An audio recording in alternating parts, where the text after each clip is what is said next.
खड़ी थी। बारिश में भीगकर उसके कपड़े शरीर से चिपक गए थे। आंखों में डर था, चेहरे पर थकान की लकीरें और होंठ कांप रहे थे। उसके बाल बिखरे हुए थे और वह ठिठुर कर कांप रही थी। बूढ़े शिवाजी ने हैरानी से पूछा, तुम कौन हो? इस थार वैली में, इस वीराने में अकेली क्या कर रही हो? लड़की ने कांपती आवाज में कहा, मुझे अंदर आने दो, मैं तुम्हारे साथ रहना चाहती हूँ। शिवाजी थोड़ा पीछे हटा। उसकी भौं पर सिकन पड़ गई। मेरे साथ? लेकिन क्यों? तुम हो कौन? लड़की ने कोई जवाब नहीं दिया, बस एक नजर बूढ़े शिवाजी के चेहरे पर डाली और सीधा अंदर चली गई। शिवाजी अवाक रह गया, फिर गुस्से से बोला, तुम कौन हो और तुम्हें इतनी हिम्मत कैसे हुई कि मेरे घर में घुस आई? अगर किसी ने देख लिया तो लोग क्या कहेंगे? एक जवान लड़की एक बूढ़े के साथ रह रही है। लड़की जिसका नाम प्रीति था, शिवाजी का हाथ पकड़कर बोली, मेरा इस दुनिया में अब कोई नहीं रहा। 2 दिन पहले मेरी शादी हुई थी, लेकिन मेरे पति की मृत्यु हो गई। ससुराल वालों ने मुझे मनहूस कहकर घर से निकाल दिया। बोले, तुमने हमारे बेटे को खा लिया। बूढ़े शिवाजी की आंखों में एक नरमी सी आई, मगर उसकी नजरों में एक अजीब सी चमक भी थी, जिसे प्रीति ने तुरंत महसूस कर लिया। प्रीति ने धीमी आवाज में आगे कहा, मेरा क्या कसूर है? लेकिन उन्होंने मुझे धक्के देकर निकाल दिया। बूढ़े शिवाजी ने गहरी सांस ली और धीरे से कहा, ठीक है बेटी, तुम यहाँ रह सकती हो जब तक चाहो, लेकिन अगर किसी ने देख लिया तो लोग बातें करेंगे। प्रीति ने सिर झुका, लेस और कमरे के एक कोने में चुपचाप बैठ गई।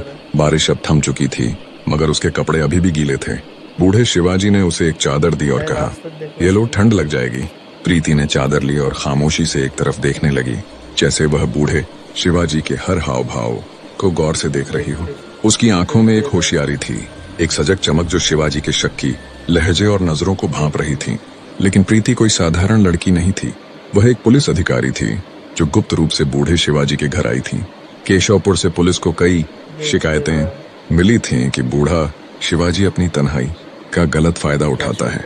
वह लड़कियों को अपने घर बुलाता है और उनके साथ संदिग्ध व्यवहार करता है। कुछ गांव वालों ने यहाँ तक कहा था कि कई लड़कियां शिवाजी के घर आईं, लेकिन फिर कभी वापस नहीं गईं। प्रीति को इस पूरे मामले की जांच का काम सौंपा गया था। उसने अपनी पहचान छिपाई और एक बेसहारा दुखी लड़की का रूप धारण किया था, ताकि वह बूढ़े शिवाजी के असली इरादों को समझ सके।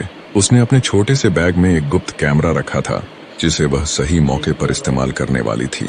अगले दिन प्रीति ने बूढ़े शिवाजी के लिए चाय बनाई। वह धीरे से उसके पास आई और बोली, चाय पी लीजिए। शिवाजी ने हैरानी से देखा, तुमने बनाई है? प्रीति ने हल्की मुस्कान के साथ सिर हिला दिया। अब वह कभी उसके पैर दबाती, कभी उसका हाथ पकड़कर सहारे से अपने पास बिठा लेती।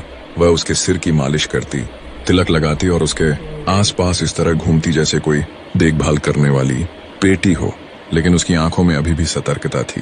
बूढ़ा शिवाजी पहले तो झिझकता रहा, मगर धीरे धीरे उसने प्रीति को बेटी की जगह सिर्फ प्रीति कहना शुरू कर दिया। अजीब सी बेचैनी थी, जैसे वह कुछ छिपा रहा।